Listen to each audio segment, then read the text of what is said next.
धार्मिक एवं आध्यात्मिक शिव की नगरी वाराणसी में वैदिक सनातन धर्म व संस्कृति को अभिसंचित करने के पावन उद्देश्य हेतु ध्यान योग सिद्धाश्रम की स्थापना पूज्य गुरुदेव श्री स्वामी कमलेश्वरानंद जी के पावन सानिध्य में किया गया है। ऋषि मुनियों, साधु महात्माओं, संत मनीषियों की इस पवित्र धरती पर धर्म की स्थापना और लोक कल्याण के लिए हर युग में किसी न किसी रूप में ईश्वर का प्राकट्य होता आया है और पवित्र आत्माओं में ईश्वर का अंश उतरता आया है। आज के युग में भी पूज्य गुरुदेव श्री स्वामी कमलेश्वरानंद जी अपनी चैतन्य ऊर्जा से संपूर्ण जगत में सत्प्रेम की धारा प्रवाहित कर रहे हैं। पूज्य श्री की चैतन्य चेतना से साक्षात दिव्य सदग्रंथ ब्रह्मवाणी का अवतरण हुआ है, जिससे मानव का कल्याण हो सके। दीक्षा, साधना, ध्यान योग, सिद्धि प्रदाता एवं समस्त मूलभूत समस्याओं का निराकरण उपलब्ध कराने वाले पूज्य गुरुदेव श्री स्वामी कमलेश्वरानंद जी का लक्ष्य है पृथ्वी पर प्रेम की उपासना, आत्म जागरण और समस्त प्राणियों का आनंदमय जीवन। ऐसा जीवन जो शारीरिक, मानसिक, आर्थिक, पारिवारिक हर प्रकार के तनाव व दुखों से पूरी तरह मुक्त हो। इसके लिए पूज्य गुरुदेव श्री स्वामी कमलेश्वरानंद जी विभिन्न प्रकार की दीक्षाएं अनवरत प्रदान करते आ रहे हैं। गुरुर्ब्रह्मा गुरुर्विष्णु गुरुर्देवो महेश्वर गुरु साक्षात् परं ब्रह्म तस्मै श्री गुरुवे नमः। ध्यानमूलं गुरुमूर्ति पूजामूलं गुरुपदं मन्त्रमूलं गुरुर्वाक्यं मोक्षमूलं गुरुकृपा। गुरुकृपा हि केवलं गुरुकृपा हि केवलं गुरुकृपा हि केवलं गुरुकृपा ही केवलम। सद्गुरु भगवान के चरणों में प्रणाम करते हुए मैं आप सभी साधक शिष्यों को भी प्रणाम करती हूँ। गुरु को ब्रह्मा कहा गया, गुरु को विष्णु कहा गया, गुरु को नारायण कहा गया और गुरु को साक्षात ब्रह्म कहा गया। और फिर भी गुरु आपके लिए साधारण शरीर में मानव रूप में आपके बीच में वो अवतरित होता है। विचार करने योग्य बातें हैं कि जो इतना महान है, जिसे पूरे ब्रह्मांड का नायक बताया गया, जिसे कण कण में व्याप्त बताया गया, जिसके बिना इस पूरे संसार की कल्पना नहीं की जा सकती, ऐसा ऋषियों ने देखा। किसने लिखा? गुरु ब्रह्मा गुरु विष्णु गुरुदेव महेश्वर। किसने कहा? मैंने नहीं कहा, आपने नहीं कहा। आदि कालों में हमारे ऋषियों ने गुरु को ब्रह्मा विष्णु महेश सबकी उपाधि देते हुए गुरु को ब्रह्म कहा। और जब भी गुरु का बखान करने जब हम चलते हैं तो हमारे ऋषियों ने जो भी पहुँचे उन्होंने गुरु को बड़ा ही व्यापक बताया, इतना व्यापक बताया कि उसके बारे में हम चाह करके भी बखान नहीं कर सकते, इतना व्यापक गुरु। फिर भी वो साधारण सा स्वरूप धारण करके इस संसार सागर में आता है। ऐसी क्या आवश्यकता पड़ जाती है और क्यों आता है इस संसार में, ये बड़ा ही सोचने लायक विषय है। क्योंकि नहीं सोचेंगे तो समझेंगे नहीं, और नहीं समझेंगे तो सद्गुरु से जो लाभ मिलना चाहिए आपके जीवन में, उस लाभ से आप वंचित रह जाएंगे। और वर्षों वर्षों से यही होता आ रहा है कि सद्गुरु तो बार बार जन्म लेता है, लेकिन हम साधारण जीव हमेशा अधूरे ही रह जाते हैं और अधूरे ही मर जाते हैं। क्या है? ये हमारे जीवन का अंधकार है, यही हमारे जीवन का अज्ञान है, और यही हमारे जीवन का यदि कहें तो अधूरापन है, और यही हमारे जीवन का कहीं न कहीं पाप और ताप है। जो पुण्य आत्माएं रहती हैं वो सदगुरु से मिलती हैं और समझ जाती हैं और पार हो जाती हैं। कैसे? प्रेम से। प्रेम सदगुरु से होगा तो स्वरूप में शिव दिखेगा, और शिव ही साक्षात यहां खड़े हों। सदगुरु को तो शिव ही कहा गया, नारायण ही कहा गया, लेकिन दर्शन कहाँ होता है? क्या सदगुरु में आपको शिव का दर्शन हुआ? क्या सदगुरु में आपको नारायण का दर्शन होते हुए भी नहीं होता है? मन इनकार कर जाता है, इसलिए इनकार कर जाता है कि ये तो एक हमारे जैसा कोई व्यक्ति है। तो जब तक सदगुरु को साधारण से अर्थों में आप लेंगे, आपको उससे कोई शक्ति नहीं मिलने वाली है। जब ही आप सदगुरु को विशेष लेना शुरू करते हैं, जब ही आप सदगुरु में श्रेष्ठ देखना शुरू करते हैं, आप क्या लाभ क्या होता है? जब सदगुरु में आप श्रेष्ठ देखते हैं तो आप श्रेष्ठ होते चले जाते हैं। श्रीमन्महागणाधिपतये नमः। श्रीमन्महागणाधिपतये नमः। उमामहेश्वराभ्यां नमः। उमामहेश्वराभ्याम्। ॐ सांब सदाशिवाय श्री गुरुवे नमः। ॐ सांब सदाशिवाय श्री गुरुवे। हरि हरि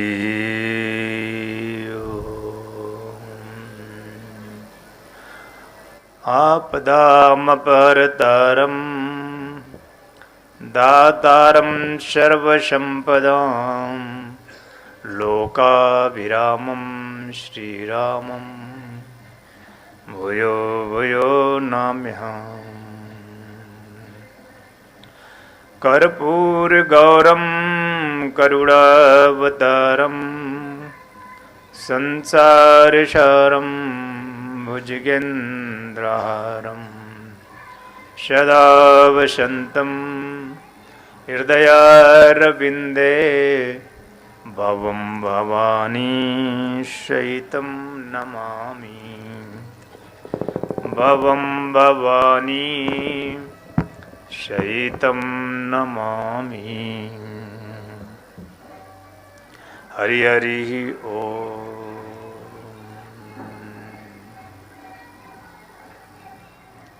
आज के शब्दों में प्रभु कहूँ तो मैं शिव, आपको मैं मिस करता हुआ,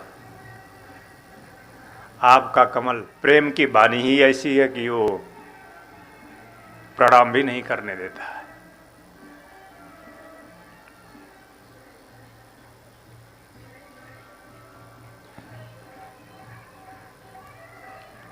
जहां सब ठहर जाता है,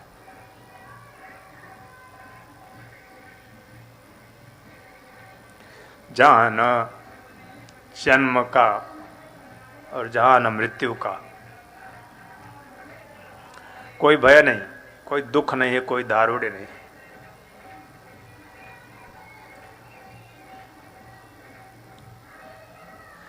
प्रेम की कोई भाषा नहीं है और प्रेम की कोई वाणी भी नहीं है।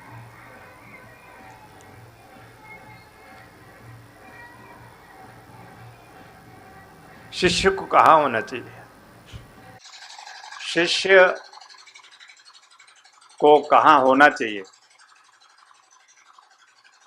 शिष्य को सिर्फ अपने सदगुरु के श्री चरणों में ही होना चाहिए। मन से, वचन से और कर्म से वह हर पल प्रयास करे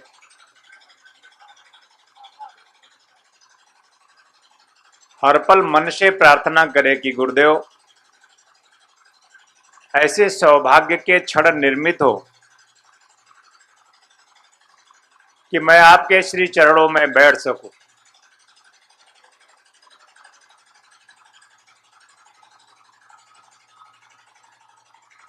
कोई कोई कभी कभी किसी किसी काल में गुरु चरणों का प्रसाद पाता है।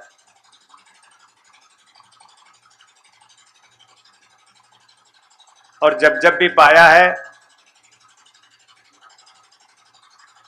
तो उसको समय विशेष में राम कहा। गुरु का अर्थ भी इतना विराट है। द्वापर में जब सद्गुरु का प्रसाद मिला तो उन्हें श्री कृष्ण के नाम से जाना गया।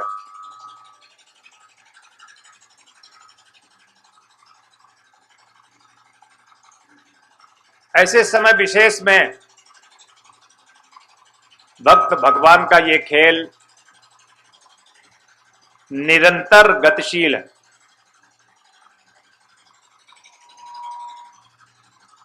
जो भक्त में है वो गुरु और जो भगवान में है वो गुरु।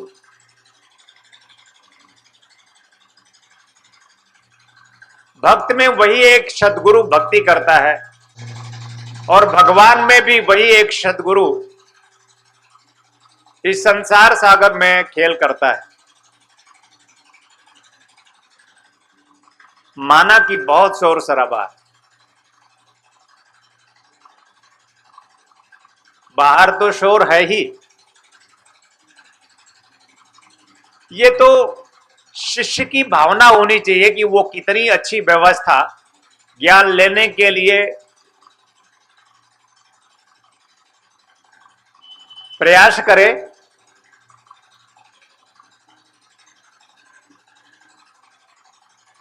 कि सौहार्दपूर्ण ढंग से, प्रेमपूर्ण ढंग से, बिना किसी बाधा के हम सद्गुरु द्वारा दिए गए ज्ञान को अर्जित करें। ये शिष्य के भाव होने चाहिए। शिष्य एक व्यवस्था है, गुरु व्यवस्था नहीं है। शिष्य एक व्यवस्था है। शिष्य का धर्म बनता है कि वो अनुकूल वातावरण निर्मित करे ज्ञान प्राप्ति के लिए।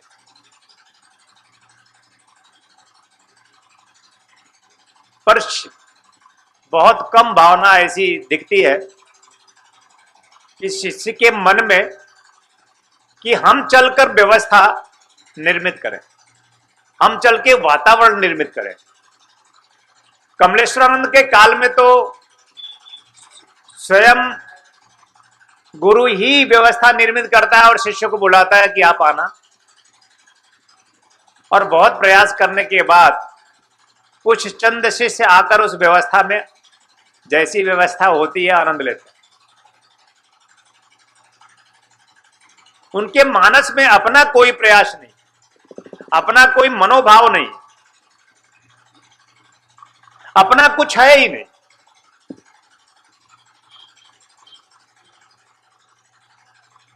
शिष्य के मन में अगर सिर्फ मांग हो, सिर्फ चाहत हो स्वयं पाने की, स्वयं को पाने की नहीं, स्वयं पाने की। इस संसार सागर में सिर्फ पाने की इच्छा लिए हुए शिष्य माना ही नहीं जाता। उसको कहते हैं कि सांसारिक जीव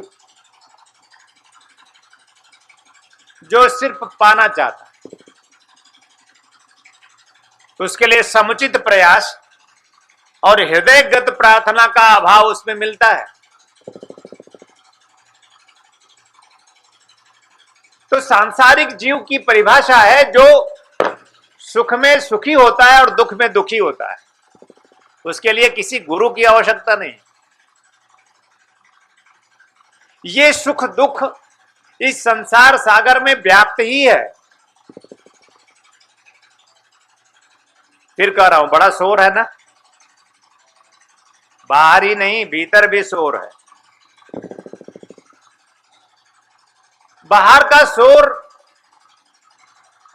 भीतर के शोर से, अगर हम भीतर रुक जाए, भीतर हम ठहर जाए, भीतर हम स्थिर हो जाए, तो बाहर के शोर से हम कट जाते हैं।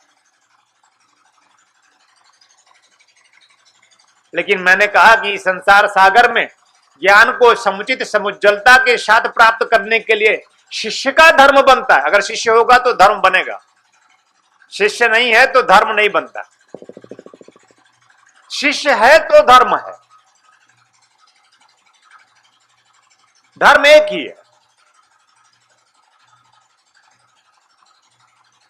मन बना लो कि हम ज्ञान इस वातावरण में भी प्राप्त करके रहेंगे, ऐसा मन बना लो। जब बाहर इतना विकृत अवस्था हो, स्थिति हो, तो मन बना लो आप कमजोर ना पड़ो और जीवन को समझने की कोशिश करिए। जीवन सुख और दुख सामान्य सांसारिक जीव इसमें गतिशील है। ये सुख दुख आपको जन्म जन्मांतर प्राप्त होते रहेंगे। जब जब जन्म लेंगे तब तब आप इस सुख दुख में व्याप्त रहेंगे, अगर आप शिष्य न बने तो। शिष्य को इस दुनिया में कोई दुखी नहीं कर सकता, परिभाषा है। मैं अभी भी प्रेम में हूं, आप मुझे दुखी करके दिखा दो। मैं तब भी प्रेम में था और बाद में भी मैं प्रेम में ही रहता हूं। प्रेम ही मेरा धर्म है, और प्रेम ना हो तो जीवन संपूर्णता प्राप्ति के 4 कदम जिससे आपका जीवन संपूर्ण होगा, वह 4 कदम भी आप न चल पाएंगे। वो 4 कदम है। दीक्षा पहला कदम है। संपूर्णता, जीवन में संपूर्णता प्राप्ति के बस 4 कदम। तुम 4 कदम चलो, मैं 40 चलूंगा तुम्हारे लिए। दीक्षा जीवन की संपूर्णता प्राप्ति में पहला कदम है। साधना जीवन की संपूर्णता प्राप्ति में दूसरा कदम। ध्यान जीवन में संपूर्णता प्राप्ति का तीसरा कदम है। और योग संपूर्ण जीवन, आनंद युक्त जीवन, परमानंद युक्त जीवन प्राप्ति में यह चौथा कदम है। बस 4 कदम तुम्हें चलने हैं। कौन चल पाएगा? ये 4 कदम सिर्फ शिष्य चल पाता है। सामान्य सांसारिक जीव इस 4 कदम को भर ही नहीं पाता। नवरात्रि चली गई, नवरात्रि फिर आएगी। नवरात्रि आती और जाती है। उस नवरात्रि में क्या मैंने कोई ऐसी दीक्षा प्राप्त कर गुरुदेव से, क्या किसी ऐसी साधना में रत हुए, क्या हमने आंखें मूंद कर जीवन लक्ष्य की ओर बढ़े, क्या मैं उस आनंद और परमानंद से योग करने के लिए प्रयासरत हुए? अगर नहीं तो हम शिष्य नहीं, और शिष्य नहीं तो हम धर्म में नहीं। ब्रह्मप्रिया नम्रता कमलनी जी बोल रहे थे कि साधना से सब कुछ प्राप्त किया जा सकता। सब कुछ कौन प्राप्त करता है? राम की हनुमान, राम की हनुमान, गुरु की शिष्य। हनुमत शिव्य ग्रंथ में स्वयं हनुमान जी ने लिखा है, हे राम आत्मवै गुरुर्वै, आप मेरी आत्मा गुरु हैं। 115 श्लोक है हनुमत शिव्य ग्रंथ।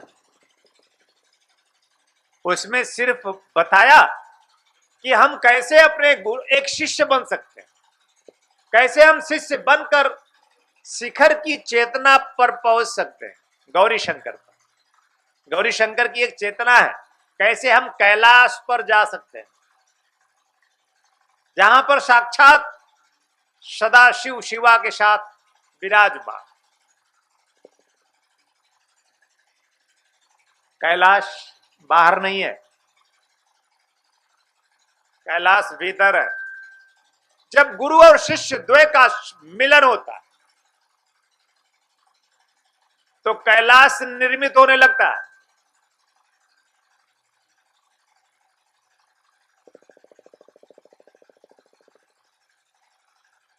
शिव शिवा का स्वयं में जागरण होने लगता है।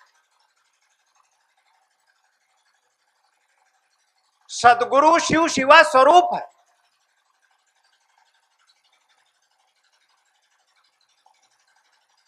जीवन की संपूर्णता है और जीवन की संपूर्णता प्राप्ति में एकमात्र साधन भी है, साधन जिस पर बैठकर आप साध्य पा लें। तत्वचिंतक पूज्य गुरुदेव श्री स्वामी कमलेश्वरानंद जी का संकल्प है एक ऐसे समाज का निर्माण करना जिसमें हम सभी स्वावलंबी हों, आत्मनिर्भर हों। ध्यान योग जन जागृति सेवा संस्थान द्वारा संचालित ब्रह्मानंद बाल विकास केंद्र में उपेक्षित और अनाथ बच्चों को संस्कृति संस्कार से पूर्ण शिक्षा दीक्षा प्रदान कर उनका सर्वांगीण समुज्ज्वल विकास किया जाएगा। हमें अवसर मिला है इन बच्चों के लिए कुछ करने का, तो आइए हम सभी पूज्य श्री गुरुदेव के संकल्प को पूरा करने में अपना भरपूर सहयोग कर पुण्य के भागीदार बने। साथ ही गौ सेवा हेतु गौ आश्रम, अनाथ बच्चों हेतु अनाथाश्रम, असहाय बुजुर्गों हेतु वृद्धाश्रम और निर्माणाधीन ध्यान योग सिद्धाश्रम एवं संस्थान के अन्य विभिन्न प्रकल्पों में आप श्री भी अपना सेवा सहयोग प्रदान कर संस्थान का सदस्य बन मानवता को धन्य करें। संस्थापक सदस्य 9 लाख या अधिक, सह संस्थापक सदस्य 6 लाख या अधिक, संरक्षक सदस्य 3 लाख या अधिक, आजीवन सदस्य 2 लाख या अधिक, सम्मानित सदस्य 1 लाख या अधिक, विशिष्ट सदस्य 51,000, सामान्य सदस्य 21,000। सहयोग के लिए आप श्री संस्थान के बैंक अकाउंट में सहयोग राशि जमा करा सकते हैं। बैंक ऑफ इंडिया ध्यान योग जन Jagriti Seva Sansthan, account number 014320110002228, IFSC BKID 0000143, branch Badlapur East, Thane Maharashtra 421503। आप श्री का अनुदान आयकर धारा 80G के अंतर्गत कर मुक्त होगा।